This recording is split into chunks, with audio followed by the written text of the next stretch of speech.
Radio Caput. Eve le dio mucho amor a Radio Caput. Esas cosas. Mándanos un WhatsApp. ¿Qué? ¿En qué momento?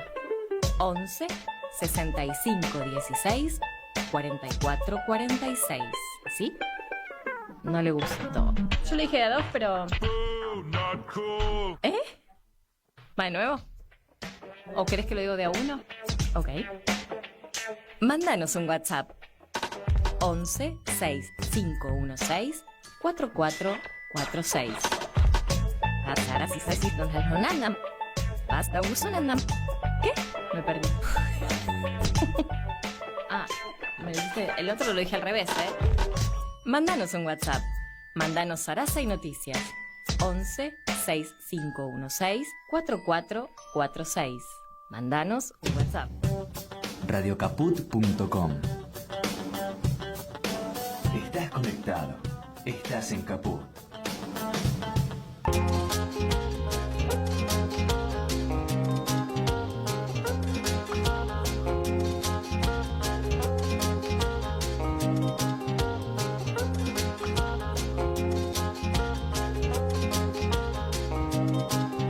Bueno, buenas noches. Acá está la Caja de Pandora, una vez más con Mónica Redondo, Marcelo Goro, Martín Loza y con nuestro columnista invitado, pero columnista, Alejandro Olmos Gaona. Finalmente te tenemos, porque mirá que era una cosa que venimos, que no venimos. No, me ninguneaste muchos días. No, sí, Mónica. Ya sé. Pero yo no soy de Denor, o de Desur, yo no hice corte de luz, eso me excedió. Sí. Bueno, parece que se dio el tema del FMI, nos van a tirar unos mendrugos, unos mangos, así. Unos morlacos, sí. ¿Qué nos podés contar? Porque vos tenés mucha experiencia con la deuda odiosa, la deuda, que eso es una expresión tuya, la deuda odiosa. Ay, no me puse este coso, vamos a ser todos prolijos, vamos a poner. Primero... La deuda odiosa. Primero hay que hablar de el decreto de Milei. Sí, salió por decreto. Porque claro, antes del acuerdo del 2022, cualquier gobierno podía hacer un acuerdo con el fondo sin pasar por el Congreso. Porque había una ley, la 2456, que en el artículo 60, en la parte final, aclaraba que los préstamos que se podían celebrar con organismos como el Fondo estaban aceptados de la autorización legislativa.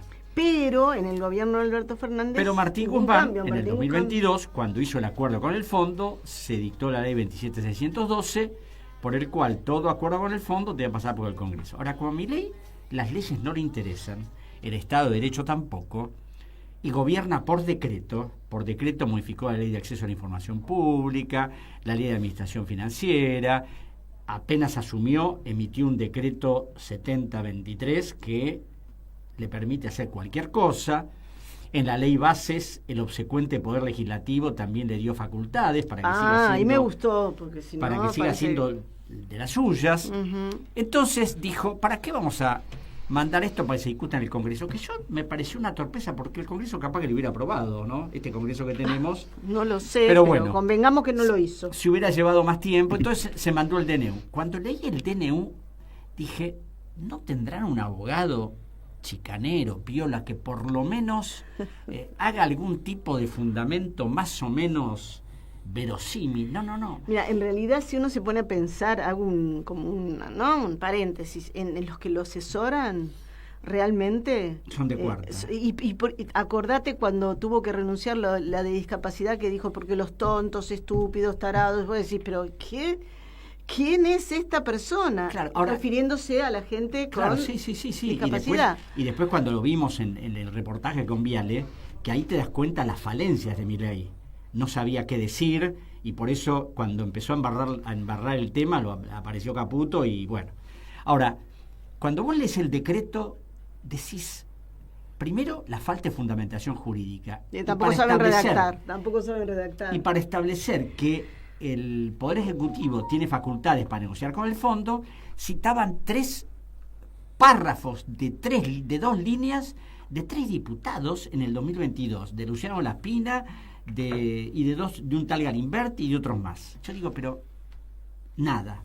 Además, un decreto donde se le pidió al Congreso que aprobara un acuerdo del cual no se sabía ni hoy se sabe nada. Es decir, haga, presidente, esto, pero ¿hacer qué? Es decir, eso es lo terrible, Mónica. ¿Cómo el Congreso va a autorizarle a que firme un acuerdo que no se sabe de qué se trata? En el decreto dice que era 10 años con 4 de gracia. Ahora el Fondo Monetario acaba de anunciar que no son 10 años, son 48 meses. Ahora, yo quisiera saber cómo la Argentina va a pagar 20.000 millones de dólares en 48 meses, además de todas las obligaciones que tiene que pagar. Te agrego algo que hablábamos en la previa, que una cosa es haber firmado esto, o que se pusieran de acuerdo 3 semanas antes, porque ahora está todo el tema con China, y nosotros tenemos swap. Exacto. Aquí. ¿Y qué vamos a hacer?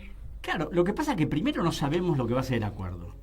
Segundo, hay que ver el directorio del fondo que dice, porque todavía es el que se reúne el viernes. Es el que se reúne el viernes, las cosas han cambiado. ¿Cuáles van a ser las condiciones? También habrá seguramente alguna cláusula secreta que no la vamos a conocer nunca.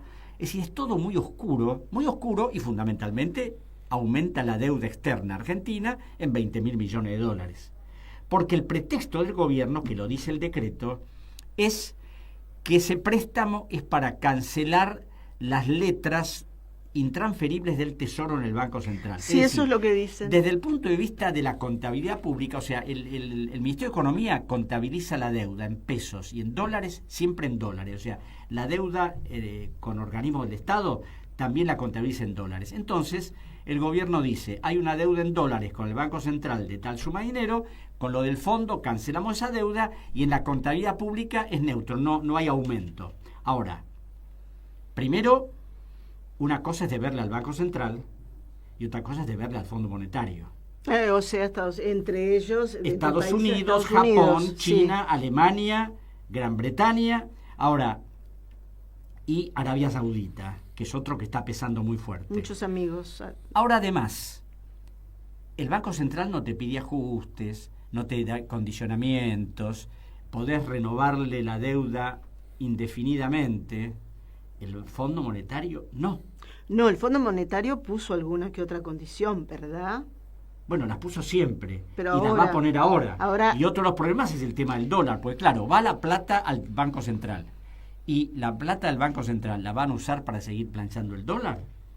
Eso a Caputo le costó la presidencia del banco porque el Fondo Monetario fue el factor fundamental para que lo echaran en 2018. Supuestamente el Fondo Monetario le impediría, es una de las condiciones, que eso sea usado para pisar el dólar, con esos fines. Es que el Fondo Monetario, por más que se lo impida, si Caputo lo quiere hacer, lo va a hacer igual, como lo hizo en el 2018.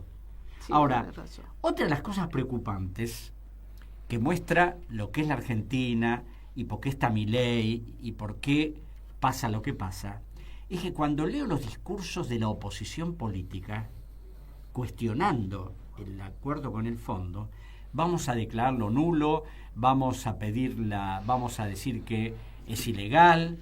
Y claro, yo le pregunto, ¿esta gente tiene idea de lo que se puede hacer o no se puede hacer con el fondo?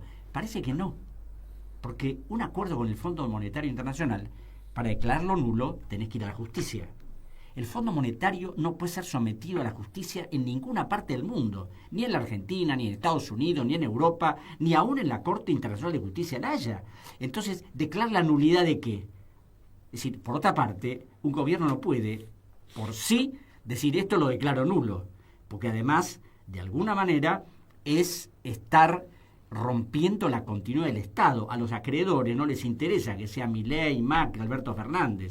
Es el Estado Nacional el que se compromete.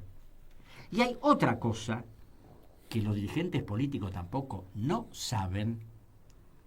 Pues claro, todas estas cuestiones del fondo, los manejos del fondo, los condicionamientos, es una cosa que el fondo la viene haciendo desde hace décadas. Supongo. Pero hay una particularidad, que no hay forma de incriminarlo al fondo porque tiene la habilidad de que cuando se firma un stand-by o un acuerdo de esta naturaleza, se firman fundamentalmente dos documentos.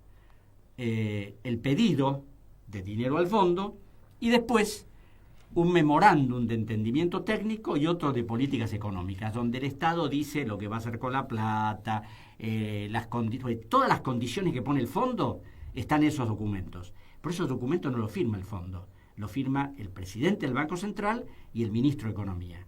Es decir, que si hay algún problema, si hay alguna catástrofe, si la plata se usa mal y todo lo demás, el fondo dice, señores, el que firmó fue usted. O sea, el Estado Nacional, el presidente del Banco Central y el ministro de Economía. Sí, es el que el Estado Nacional es el que tiene que sacar las papas del fuego. Exacto. Entonces, la habilidad del fondo y la omnipotencia del fondo es de tal magnitud que por eso hace lo que hace.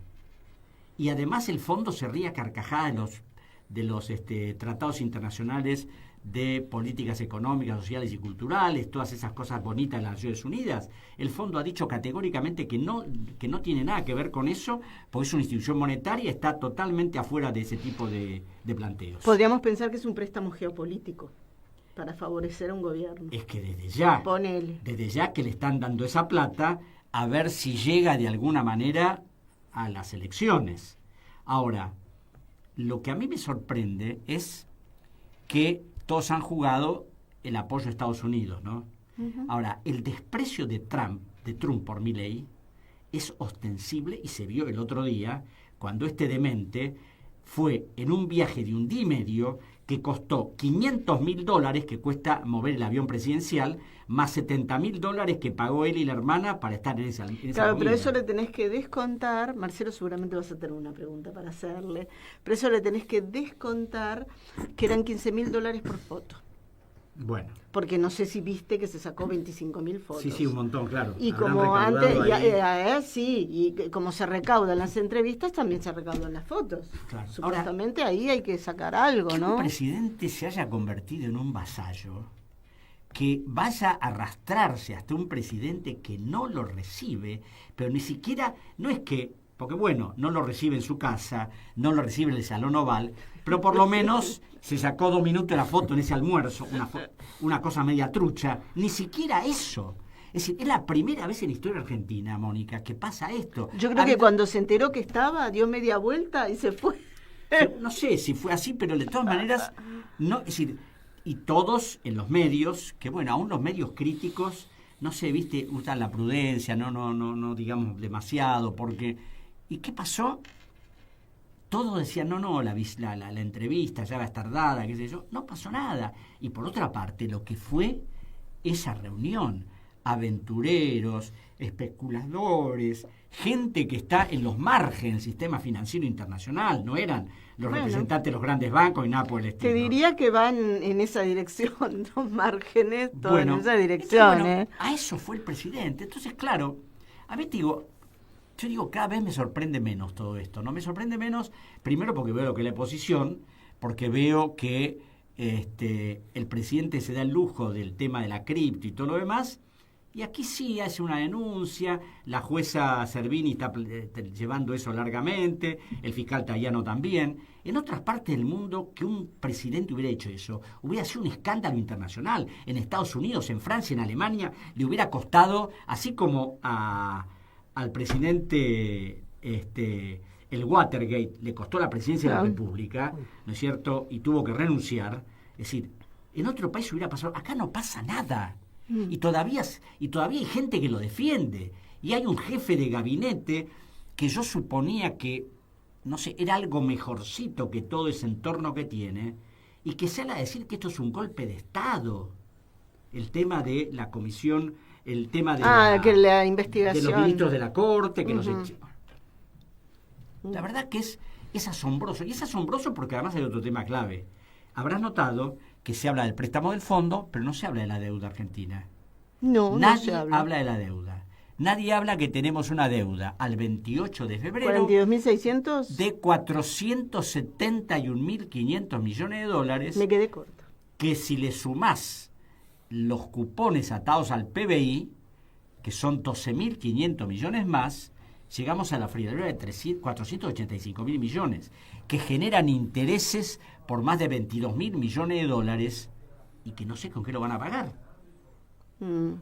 ¿Viste? Es algo realmente preocupante porque, claro, me han llamado en montones de radios para preguntarme sobre esto. Y hoy una chica de la Universidad de Rosario me dice, ¿y esto en qué incide en la gente común? Porque claro, la gente común, el tema del fondo no le importa nada. Pero claro, ¿cómo no le va la vida diaria? Claro, pero ¿cómo no va a afectar la vida diaria cuando esos 22.000 millones de dólares se podrían usar para inversión pública, para puestos de trabajo, para creación de hospitales, de un montón de cosas? Y no, es para pago de intereses de la deuda. No, pero además agregarle a eso el tema de la reforma pública, que voy a leer algo hoy, del recorte, es decir, de los despidos, porque es la variable de ajustes.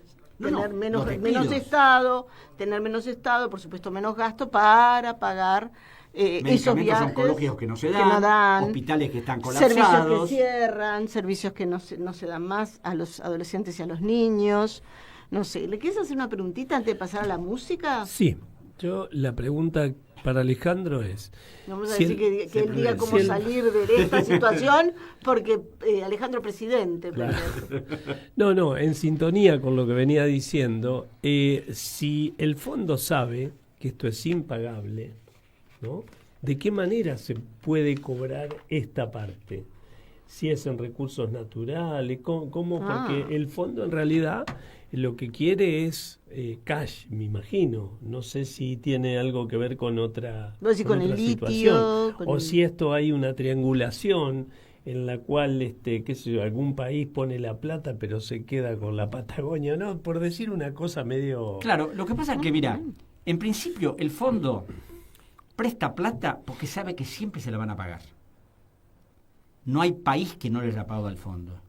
La prueba es que Néstor Kirchner le pagó todo en el 2005. Es decir, la Argentina entra en default. Respecto a la deuda, la Argentina entra en default, deja de pagar, pero después siempre termina pagando. Jamás ha dejado de pagar la deuda, por un lado. Y por otro lado, que esto es algo que motivó una denuncia contra Macri por el tema de los recursos naturales, es que, afortunadamente, los recursos naturales no son de la nación. En consecuencia, el presidente, el ministro de Economía, el presidente del Banco Central no pueden afectar los recursos naturales, ni el fondo pretender tener algo sobre ellos, porque los recursos naturales son de las provincias, como lo establece el artículo 124 de la Constitución Nacional, y la ley corta, dictada en el 2006, que le da a las provincias la administración y el manejo de todos los recursos naturales que tenemos. Que, acoto, para mí es un disparate, porque vos te imaginás, eso me acuerdo que lo hablamos con Pino mucho tiempo, vos te imaginás a Chevron, que tiene un capital de más de 700.000 millones de dólares negociando con el gobierno de La Rioja de Catamarca. Inconcebible. Pero bueno, eso fue un lobby que hicieron las provincias petroleras, encabezadas por Néstor Kirchner, y en el 2006, por supuesto, se cerró ese círculo para que las provincias que tienen los hidrocarburos hagan lo que quieran con ellos. Porque también hay otro tema, que eso no se habla. Las provincias piden dinero al exterior y ahí sí las pueden enganchar con los recursos naturales. Ajá. Porque hay sería deuda. La garantía. Es decir, en este momento hay alrededor de 22.000 millones de dólares de deudas provinciales. Y, evidentemente, ahí sí los pueden enganchar. Desde el punto de vista del Estado Nacional, no. Excepto algo que tiene que ver con la nación, que es la plataforma continental, que eventualmente podría haber ahí algunas, pero es más difícil. Bueno, vamos a un poco de música y después te hago una pregunta más y les leo a los dos una noticia interesante. Bueno, y vamos a seguir en sintonía, entonces, estoy tocando fondo. ¿Te Ay, va? qué bien, Dale. bárbaro.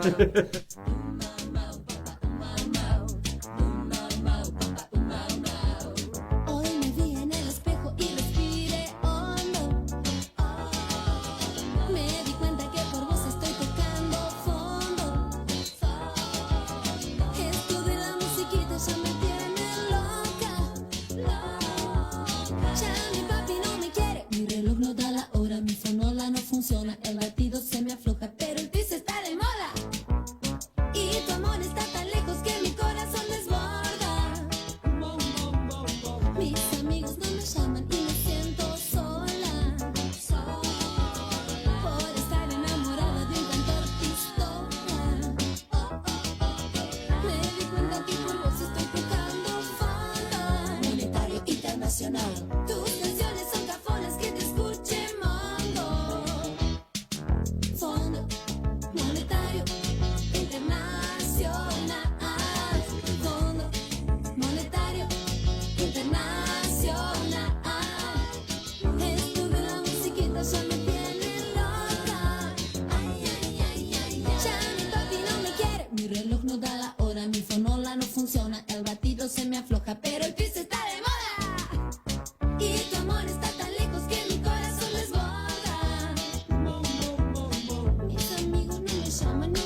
Fondo Monetario Internacional, estamos seguíamos hablando de Estamos eso. en sintonía. Es una pregunta chiquita que me quedó dando vueltas, me la hizo una oyente. Se dijo en algún momento, la semana pasada o principios de esta, se echó a correr un rumor de que se iban a... la posibilidad de que se iban a utilizar o que era garantía los fondos individuales de las personas en dólares en los bancos. ¿Qué nos puedes explicar de eso? No del rumor, sino en qué punto se junta, como decía hoy Marcelo, se hace un triángulo entre los fondos privados. Ahora vamos a hablar de tu libro. Entre el acuerdo con el fondo y los depósitos privados en dólares que están en los bancos. Bueno, yo no creo que los puedan afectar porque el fondo de alguna manera hizo de un escándalo. Es decir, eso se hizo en la época cuando Cavallo estaba desesperado y bueno, cuando el préstamo del fondo no se concretaba, pero si la Argentina recibe un préstamo de 20.000 millones de dólares del fondo, indudablemente no va a incautar dólares privados. Ahora... No, el FMI no. No, pero me refiero, el gobierno no va a... Sería una medida que además generaría un escándalo y además las elecciones de Milei, es decir, el hecho de supuestamente ganar en las elecciones de medio término, se acaba. Y por supuesto no van a cometer esa torpeza. Uh-huh. Ahora, una de las cosas notables del ministro Caputo es que dijo que no va a haber incremento del dólar porque no hay pesos para comprarlos. Hay más de 120.000 millones de pesos en depósitos a plazo fijo. ¿Cómo que no hay pesos? Hay montones de pesos para salir a comprar dólares. Y cuando niegan que vaya a haber devaluación, esto indudablemente es razonable. El gobierno tiene que jurar hasta el último día que devalúe, que no va a haber devaluación. Porque si dijera que va a haber devaluación, te imaginas que todo el mundo sale a comprar dólares para tratar de hacer diferencia. Entonces lo van a negar siempre. Y cuando devalúen o haya una banda de flotación con un tope máximo y un tope mínimo, y dirán, bueno, que el fondo lo exigió y como era necesario recibir esa plata, siempre va a haber una excusa para justificarlo. Uh-huh. Bueno, el libro que vas a presentar en la Feria del Libro, el 12 de mayo, se llama FMI, la trama oculta de la deuda. Lindo el título, ¿no? Medio como maquiavélico, ¿no? Como masónico. Impunidad y poder. Parece que el poder no siempre va de la mano de la impunidad, a veces no, pero en este caso sí, hay impunidad y poder. Es un libro que le hiciste, es tuyo, esta vez es todo tuyo, es a tu nombre, y va a ser presentado en la Feria del Libro el 12 de mayo, así que le vamos a dar manija, de acá a mayo falta un montón, pero le vamos a dar manija al libro.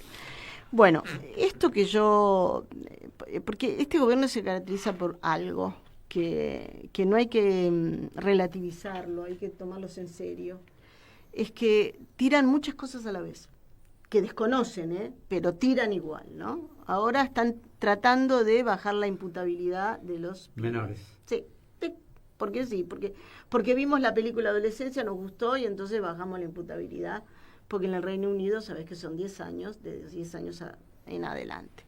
Pero esto es todavía más terrible. Y pasó sin pena ni gloria, salvo para ATE, pero para mí no.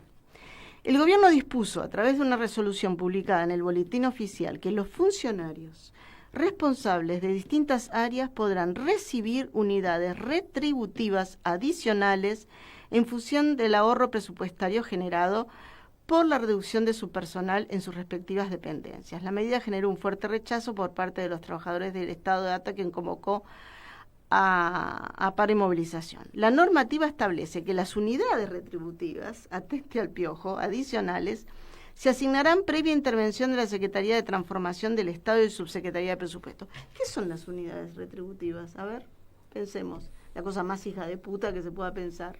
Yo he hecho un empleado y ¿qué hago? Me quedo con su sueldo. Claro. Esas son las unidades retributivas. Exacto. Es decir, no es que le suben el sueldo.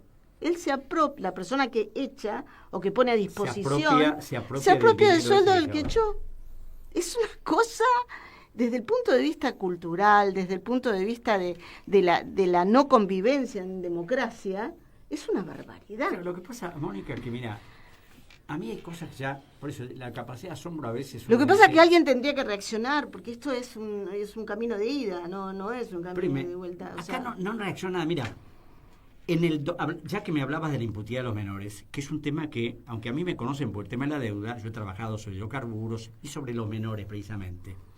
En el 2013, en el mes de mayo, la Corte Interamericana de Derechos Humanos condenó al Estado argentino por el trato dado a los menores en los institutos penitenciarios. Uh-huh. ¿Por qué? Porque había habido torturas, porque había habido muertes y las familias de los afectados llegaron, como aquí no les dieron ni 5 de bola, llegaron a la Corte Interamericana. El Estado Nacional, en el 2013 y el 2012, trató de justificar el trato dado a los menores y la que tuvo un papel relevante fue la doctora Estela Maris Martínez, que es la defensora oficial de la Nación, integrante del Ministerio Público, uh-huh, que planteó lo que estaba pasando. Y no solo condenaron al Estado, sino que le dijeron que tenía que modificar el régimen penal de la minoridad. ¿Por qué? Porque el régimen penal de la minoridad, que está vigente, uh-huh, tiene la firma de Jorge Rafael Videla.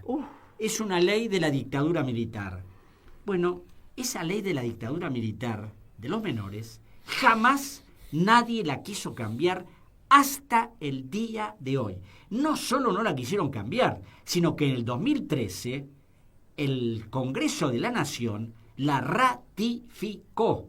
Yo cuando cuento estas cosas, muchos, especialmente los kirchneristas, me miran así asombrados. No. Pero querido, son las evidencias. No ratificaron una ley de la dictadura que determinaba que a los menores se los tratara de la peor manera en las instituciones penitenciarias. Que entran, y no es que entra alguien por un delito menor y sale hecho un avesado delincuente. Claro. Porque te imaginas que la escuela que tiene ahí, ¿no es cierto? Entonces, absolutamente. Claro, cuando pasa todo eso, es decir, realmente, ¿en qué estamos pensando?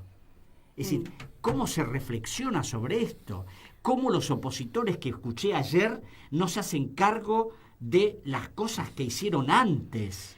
Porque todos los desastres que estamos viendo, originados por Milei, son parte de desastres que vienen de mucho tiempo atrás. Pero de esos de tiempo atrás parece que no hubieran existido. Y gente que no defendió la institucionalidad nunca, ahora se han convertido en defensores de la institucionalidad, ¿viste?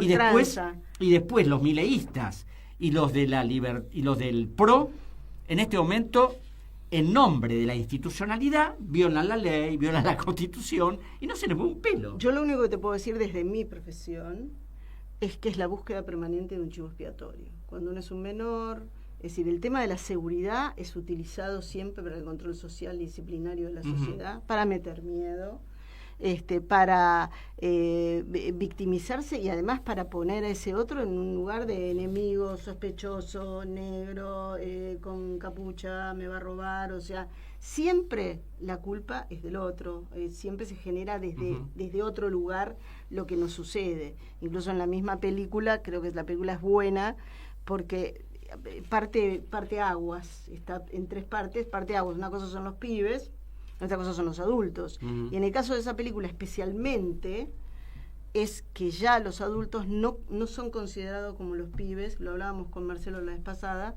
como representativos o valiosos. Entonces toman a otros adolescentes, influencers, etcétera, etcétera, como sus representantes valiosos. No los padres, sino los pares, que es otra cosa. Y sí, porque en la escena esa donde está el chico con el padre, que es el policía que investiga, le dice, vos no entendés nada. Claro, no entiende los códigos nuevos con los que se manejan esos chicos. Sí, pero yo creo que cuando se habla de esto, cuando se habla de inseguridad, que hubo un momento, viste, como vos seguís las noticias y hay un momento donde todo es inseguridad, roban todo, especialmente en provincia de Buenos Aires, no sé por qué razón, van todos a la provincia de Buenos Aires, entonces roban, cometen unos robos, roban a los jubilados, hubo toda una época que robaban a los jubilados, no lo digo lo digo con un poco de ironía, pero digo porque los medios, que alguna llegada tienen todavía algunas personas, porque también los canales abiertos están perdiendo vigencia, utilizan todo esto para meter miedo en la sociedad. Igualmente, lo que describen es el robo, el de gallina, ¿no? Porque los otros robos no lo describen. La marcha de la bronca lo describe. Bronca porque roba el asaltante, pero también roba el comerciante. Y es un poco eso. No, claro. Evidentemente ese acá, es el punto. Acá se cuestiona a la gente que comete un delito, Claro. pero los grandes ladrones... Bueno, el tema de la criptomoneda. El otro día le escribí un mail a mi amigo Alconada, que está investigando la criptomoneda, ¿no? Y que ha mostrado con lujo de detalles cómo se lanzó, a los minutos. Todo el recorrido que hizo. Todo el los recorrido, minutos. bueno. Entonces cuando le mando eso y le digo, Hugo, la verdad, muy buena investigación, me contesta. Y este es el principio. Este es el principio, no sé qué más habrá. Claro, hay más. ¿No es cierto? Entonces, ahora, esto que vos me decís, vos te das cuenta. Hubo un grupo de tipos que se embucharon $100 millones en 4 horas. En 4 horas. Yo En pensé 4 horas. en minutos estaba cambiando todo. Y hubo un Tendal que, bueno, que está en este momento desesperado por la plata que perdió. Claro. Pues claro, ¿cómo no iban a confiar en el presidente, que es el candidato al Premio Nobel de Economía? Que sabe de todo. Y que sabe de todo. Bueno, puede haber Y que candidatas mucha él se gente. autocandidateó, ¿no? Claro, sí. Y que cuando esa entrevista con Viale, ahí te diste cuenta de la precariedad de Milei. Porque él siempre va a notas con tipos adictos a él, que no le repreguntan, que se bancan cualquier disparate que diga, pero esta vez, cuando Viale, no sé, que es otro de los obsecuentes, pero se le ocurrió decirle, pero... Se le ocurrió ser periodista. Se le por ocurrió unos ser- minutos. por unos minutos, y ahí Milei, bueno, no, porque Cuno Olivarón, y apareció el monje negro, el mago del Kremlin, Santiago Caputo, para tratar de... No, hay que empezar de nuevo porque esto no se puede decir así. Claro, yo te digo, ¿no? Hace años que conozco la historia de mi país, la vengo investigando, estudiando, pero lo que estoy viendo ahora no lo vi nunca. Te digo, Nunca. más allá de la corrupción y todo lo demás, que un presidente diga lo que dice Milei, ese lenguaje de cloaca, esa descalificación permanente a todos los que no piensan como él. Es decir, hablarle a chicos de colegio secundario con términos sexuales cuando inauguró el Sí, me periodo acuerdo. escolar. ¿Viste? Esas referencias permanentes a los mandriles, a, bueno, todas estas cosas que vos decís, pero... Sí. ¿Qué problemas soy tendrá ecologista, mentalmente? Vos que sos Sí. psicóloga, Mónica. No, pues otra vez. Sí, con no su sé. hermanita pegado, no se despega. Es la primera vez que un presidente va con la secretaria general de la presidencia a todos lados. Claro, yo imagino que si no va con ella, no sé. Se Es decir, descompensa. debe ser su apoyo terapéutico. Se va a hacer Yo una creo acompañante que sí, terapéutica. No, sí, yo, sí. yo no sé lo que... Yo no... A ver, porque esto me ha pasado varias veces. Yo no emito juicio de valoración en relación al diagnóstico del Ajá. presidente.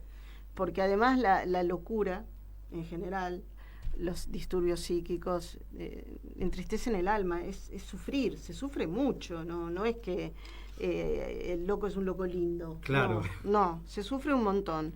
Entonces, es complicado, evidentemente no, en algunos momentos no tiene lo que se llama, no coteja con la realidad. Él tiene su realidad y la realidad es otra, pero yo no sé decir nada más. Hay muchos que se arriesgan y dicen que es cruel y que la crueldad, evidentemente ternura no recibió de chico, eso es seguro, que es abrigo, buen trato, eso no, y buena comida por ahí, buena comida, pero buen trato seguramente que no. No, Porque, perdón, es público que el padre lo mató a palos. porque ahí es donde se forma el criterio moral de cada uno de nosotros, nuestra ética, cuando nuestros padres, cuando somos chiquitos, muy pequeños, mucho antes de llegar al jardín.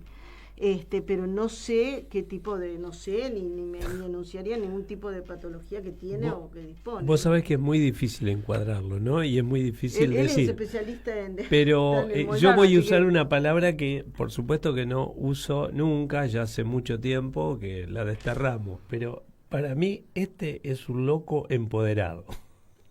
Empoderado.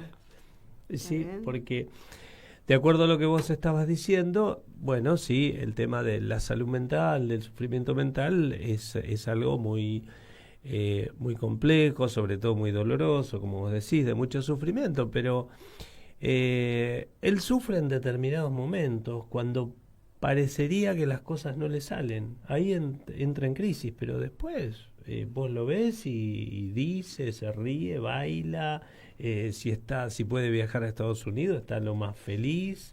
Ahora, No estuvo bien en esto porque no lo recibieron, pero si él hubiese estado, cuando está con Elon, viste que le dio la máquina, él se divierte, o sea, por lo menos es lo que parece. Ahora, el ataque que le agarró cuando le fracasó, dicen que fue homérico, ¿no?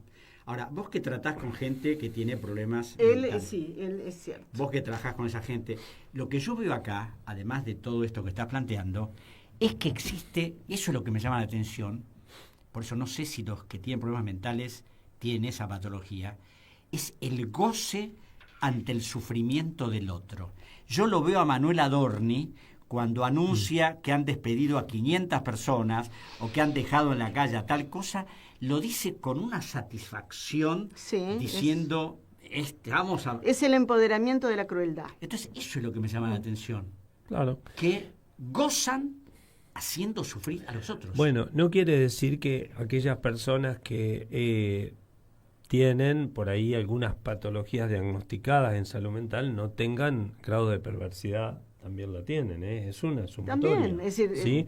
no hay un solo no hay caso un clínico, solo, claro, no. un solo eje, que el que está enfermo es el padeciente y el pobrecito. Sí, es cierto, es muy vulnerable la mayoría de las veces, pero también a muchas personas se les suma el grado de perversidad. ¿Quién puede decir que, qué sé yo, que un violador es normal? Nadie lo puede decir, no es normal. Sin embargo, bueno, es un perverso, pedófilo, es un sádico, bueno, entonces... bueno, lo que pasa es que ahí hay un foliado, ahí sí se puede pensar un foliado que es una locura de a dos, Claro. él y la hermana. Ahora, lo grave, Claro. lo grave Folie que es- edu. Foliado, sí, lo locura grave de a que dos. es el presidente de la República. No es un Bueno, ciudadano claro. No, común. lo grave, antes de pasar a la música, espero que nos acompañe la música en esto, lo grave es que haya personas que se identifiquen con él. Claro. Eso es lo más grave. Porque él puede ser el rey está desnudo, él puede hacer un montón de cosas. El tema es que haya gente que se identifica y que lo replica si puede, además. O con su familia, o acuérdense cuando las fuerzas del cielo en algún momento salieron a quemar a indigentes. Claro. Que yo no lo podía creer hasta que lo vi en mi propio barrio como habían dejado el colchón todo quemado. Entonces digo, lo gravísimo es que haya personas que tengan eso como un valor y lo quieran replicar. Eso es gravísimo, digamos, ¿no? Para mí. Ujú. Sí, sí. Bueno, vamos a un tema musical porque... Siempre la deja picando, Moni. ¿Por ¿Sabes qué? cómo se llama la canción esta que viene ahora? ¿Cómo se llama? Todo se quema. Pero de la- León Gieco. Yo te juro que no tengo nada ¿Qué que ver. elige la música acá?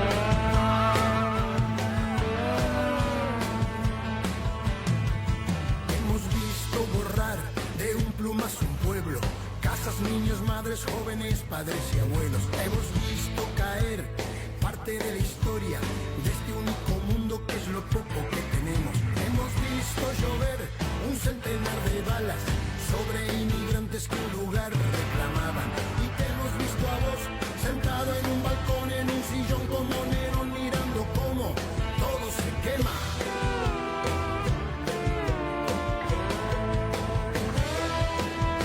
Cruzó 3 fronteras y a San Diego al fin llegó. Se llama Elizabeth, es del Salvador. Lo que quedó de ella se juntó con su familia. Lo que quedó de ella un abrazo recibió. Lo que quedó de ella un año nuevo festejó. Lo que quedó de ella lo empujaron a un avión. Gracias a un soplón, sentado en un balcón, en un sillón como Nerón, mirando cómo todo se quema.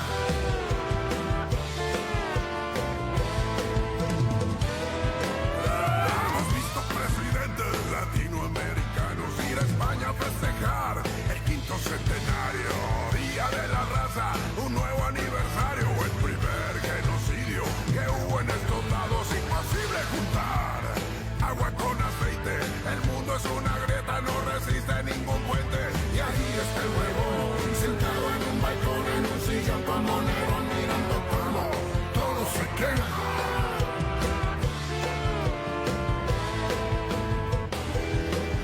Hemos visto a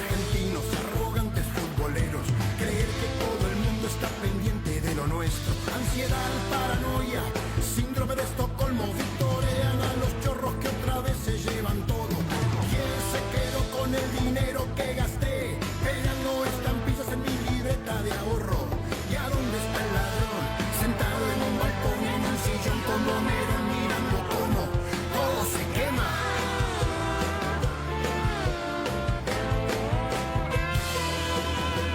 El campo necesita para que le quede guita 400.000 millones de agroquímicos venenosos. Ni que hubiera coordinado, no te juro, no sabía nada. Es que si coordinamos no sale. No sale, seguramente. Bueno, ya vamos terminando el programa y entonces antes de retirarnos, estuvimos todo el tiempo aludiendo, pero no metiéndonos, aludiendo, pero no metiéndonos, con el tema de la oposición, ¿no? Porque yo decía, es grave que haya gente que lo tenga como factor de identificación, que replique lo que él es, pero atrás de él, ¿no? Atrás de él que están los Cernoiquian, los Manzano, atrás de él hay grandes negocios atrás de él. Y la oposición, ¿qué onda? O sea, lo que la gente votó para que pudiera establecer una balanza de justicia en esto.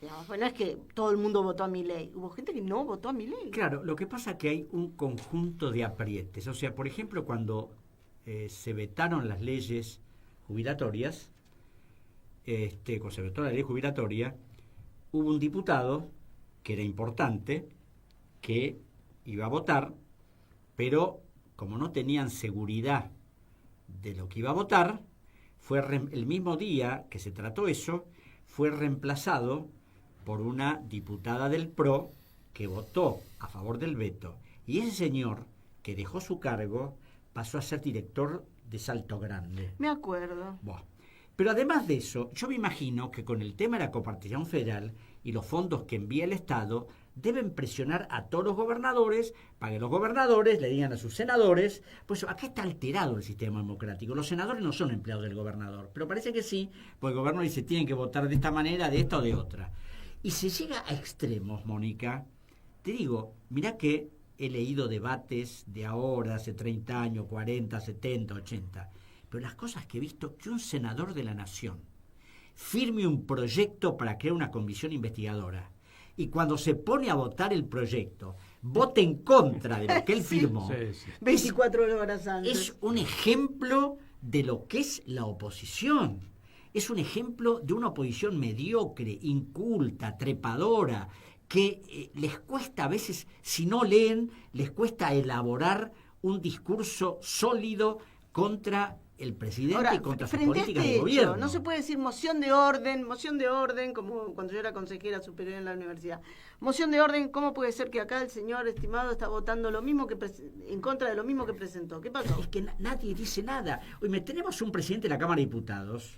Yo reconozco que esto es una opinión muy subjetiva, pero el nombre Menem para la historia de la Argentina es algo nefasto, ¿no? Sí. Y Martín Menem está cumpliendo realmente el rol de su familia y de su tío, el célebre presidente que tuvimos, porque levantó una sesión que tenía quórum porque se daba cuenta que las cosas venían mal. O sea, llega al extremo ese. Ayer, en un momento dado, estaba hablando un diputado mostrando que había reposteado el tuit de Libra Martín Menem, como lo hizo Esper, ¿no es cierto? Y Menem lo quiso cortar inmediatamente. El diputado dijo, usted me quiere cortar porque, no me acuerdo si fue un diputado o una diputada. Es diputada.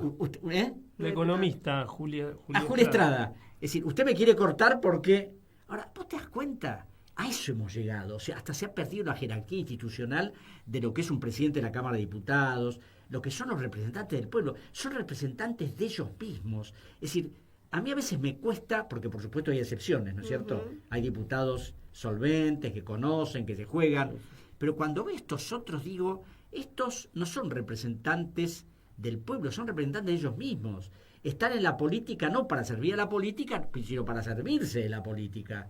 Es decir, además, mira, esto de que no pasa nada, yo escribí una nota en Perfil que le llamó la atención a la jefa de política de Perfil. Me dijo, realmente hoy me levantó el ánimo cuando levanté la nota. ¿Por qué?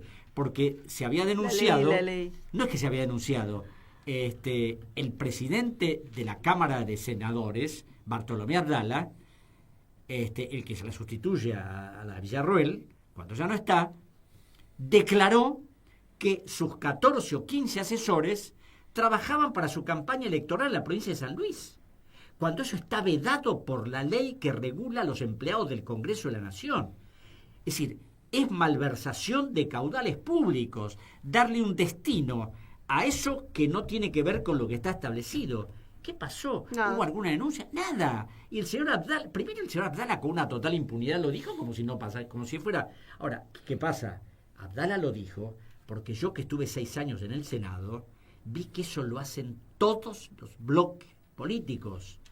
Tienen personas nombradas que jamás van al Congreso, que no laburaron nunca, pero claro, o que le dan una parte al senador o forman parte de su estructura política. Es decir, es inconcebible que eso ocurra. Entonces, cuando a veces veo que en los países escandinavos, por ejemplo, tienen 2 asesores por legislador y acá pueden tener 20, 30 y no pasa nada, te das cuenta cómo esto significa una degradación de lo que es la política. Y cuando uno dice estas cosas, me dice, no estás hablando con... No, yo no estoy hablando contra la política. Estoy hablando con una forma de hacer política que degrada al país, degrada la institucionalidad y que defrauda al pueblo argentino, que espera otra cosa de sus representantes. Digamos que culturalmente hablando es una inhumanidad. Inhumanidad. Se está Exacto. degradando al ser humano. Bueno, ¿estás contento con este nuevo libro?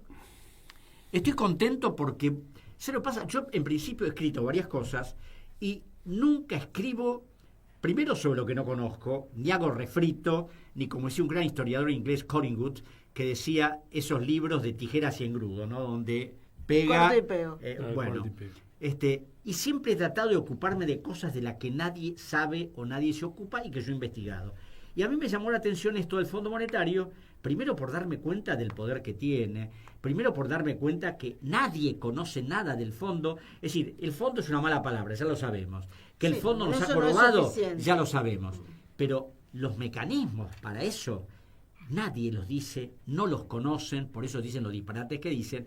Y lo que me interesó es que cualquier persona tenga conciencia de eso, de qué es lo que hace el fondo, cómo lo hace, cómo te condiciona, cómo te aprieta y además, fundamentalmente, que eso es lo más grave, el poder omnímodo. ¿Y por qué digo el poder omnímodo?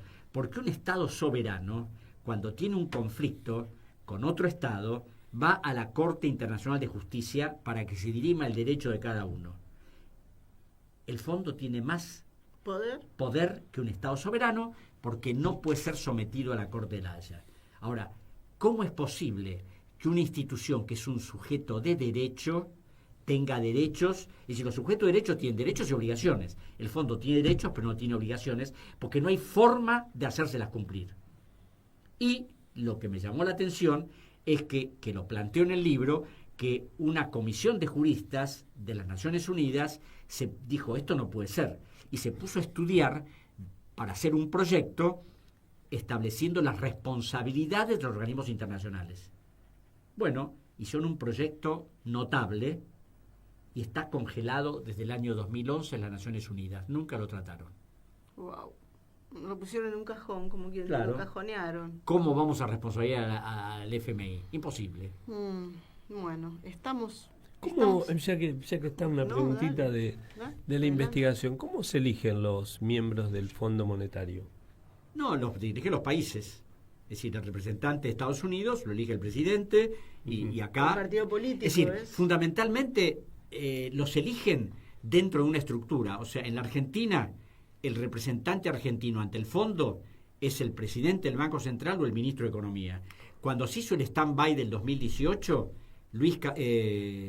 Nicolás Dujovne, que era el ministro de Hacienda, era el representante de la Argentina, de Bolivia y de Chile ante el Fondo Monetario. Era uno de los gobernadores, porque claro, el Fondo Monetario tiene un directorio y tiene una junta de gobernadores. La junta de gobernadores está integrada por todos los representantes de los países, que es la última instancia del fondo. Bueno, eso depende de las negociaciones para que, cuando digo, Dujovne era el representante de 3 países en el momento, aunque era argentino, y así ocurre con otros. Pero generalmente tienen que tener relación con las estructuras bancarias de su país. Las Si no puede ser bancarias, alguien, no las políticas, las claro, bancarias. no puede ser un particular que le diga, no, te voy a nombrar a vos para que representes, ¿no? Repreguntando, Duhovne era representante de 3 países, pero en ese momento creo que Bolivia no tenía deuda con el fondo. Pero no importa, porque es miembro del fondo. Es decir, el Ah. tema, que esa es otra de las cosas. ¿Cómo es posible que teniendo el fondo 192 miembros, jamás se les haya ocurrido cambiar esa estructura? Cuando un país tiene un problema con el fondo, lo dice, porque además hay otra cosa. Todas las inmunidades que tiene el fondo, que no puede ser sometido a juicio en ninguna parte, ni el fondo, ni sus directores, ni sus gobernadores, ni nadie, esa estructura se la generó el propio fondo. Pero esas inmunidades fueron ratificadas por la Convención de Nueva York de 1947. Ahora, en la Convención de Nueva York se estableció que estos organismos tenían que plantear una forma de que en caso de que hubiera algún problema, los países afectados pudieran cuestionar eso. Bueno, el fondo nunca lo estableció. Entonces, si un país tiene un problema con el fondo, tiene que ir al directorio. Y si el directorio le rechaza su cuestionamiento, apela. ¿Dónde apela? La Junta de Gobernadores. O sea, el fondo es juez y parte. Juez y parte. ¿Te das cuenta? Claro. ¿Qué van a decir los gobernadores? Claro. No, ¿tiene razón el país? No, Claro. tenemos razón nosotros. A llorar el campito. A llorar el campito. A llorar el campito. Exacto. Usted Bueno. tiene razón, pero no podemos hacer Ah, nada. es terrible que te digan eso, una Claro, impotencia. usted tiene razón, bueno, pero... nos vamos yendo, nos vemos la semana que Bueno. viene. Vamos a seguirte de cerca con el tema del libro. Gracias por la invitación.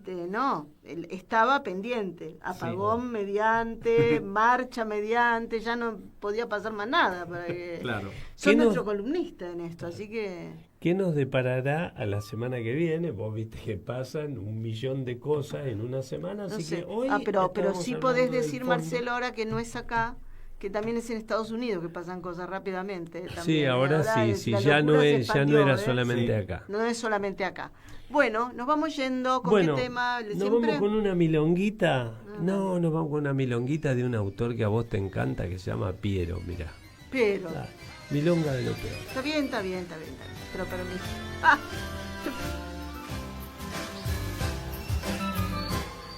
Que nadie le diga a nadie que nos sobra de comer, que la mentira la guarde para contársela después. Tenemos pastos tranquilos, mucho campo que joder, y el agua se toma gratis cuando hay ganas de beber. Unos miran adelante y otros miran para atrás. Muchos miran al costado y otros no quieren mirar. Hay quien se tapa la cara, no la quiere destapar. Otros que se la disfrazan y la mandan a guardar. Hay lenguas de pura lengua que solo hablan por hablar. Siempre prometen milagros que no pueden realizar. Proponen que no comamos para hacer austeridad. Hermano, el hambre no es broma, esta es la pura verdad. Y el que nace laburando, hoy no puede laburar. Para un tipo de finanzas, el tiempo es para gozar. Sino que vengan y cuenten los mal paridos nomás. Que bien se vive mirando cómo lo hacen los demás. Milonga, la milonguita, milonga de lo peor, milonga bien argentina, que mentira y confusión.